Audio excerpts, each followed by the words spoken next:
Gorgeous weather up and down the valley, hardly a cloud to be seen, and after a wild and woolly weekend of weather across the region, it's very nice to start.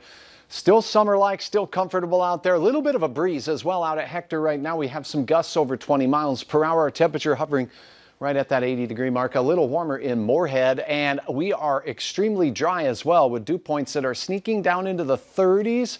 Here's a look at temperatures right now. It's 80 Fargo, 78 for Grand Forks, 81 in Jamestown. Valley City, you're in the upper 70s this hour. We have a lot of mid-70s from Wadena into Lakes Country. We have 77s for Fergus Falls and Detroit Lakes. Clear skies with any clouds clearing off way to the right of your screen. And as we look out on Chicago, take a look at this backward C shape we often have been talking about there. This is a very large complex of thunderstorms causing wind damage throughout Iowa and into parts of Illinois. Now, as it punches its way into central and southern parts of Illinois, it's also punching into Indiana. For us, quieter weather, a little breezy, but that should go away with those wind arrows disappearing off Hutch's map as we go toward the evening hours after sunset. Beautiful conditions.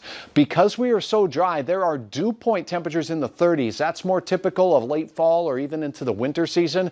Very dry air up in central North Dakota. Dry air with calm wind cools off quickly, and I do believe we'll see a couple areas with temperatures that'll sneak down into the 40s tonight. Cavalier, Walhalla, your area will have a very good chance at that. The rest of us will start our day 55 to 60 degrees on Tuesday, and look at this, still nary a cloud to be seen.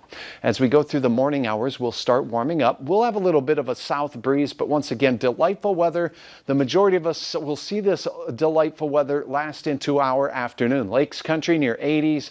We'll see 80s elsewhere. Notice we have an increase in clouds here in the southern valley along the South Dakota border. Up north, very quiet weather. Because of this, it's going to bring a chance for a nighttime rumble or two of thunderstorms. I don't expect widespread activity. Obviously, the best chance appears to be down to the far south. We'll be limited somewhat in moisture that'll be available when we have dew points in the 30s and 40s.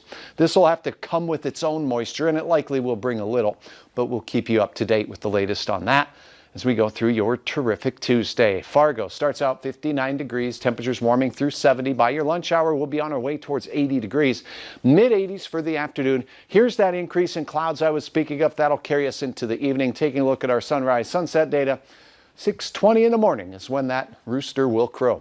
Temperatures 80 to 85 for almost all areas as we go through a lovely Tuesday. And again, afternoon chances of storms are pretty much not an issue, but evening time along the South Dakota border.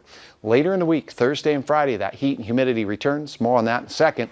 Could fuel some storms. Take a look at this Mantador sunrise. Thanks so much, Didier, for uploading your photo. Here's a look at the Wednesday forecast. A few storms, but look like they could be strong out in central and western North Dakota. But for us, our chances increase Thursday and again on Friday. First alert weather days for both days. Again, it's not going to storm all day, everywhere.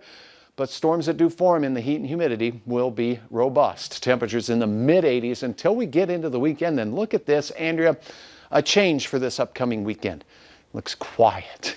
And it looks dry, and I hope that trend continues. Yeah, we like quiet, don't we? Yes. Thanks, Hutch.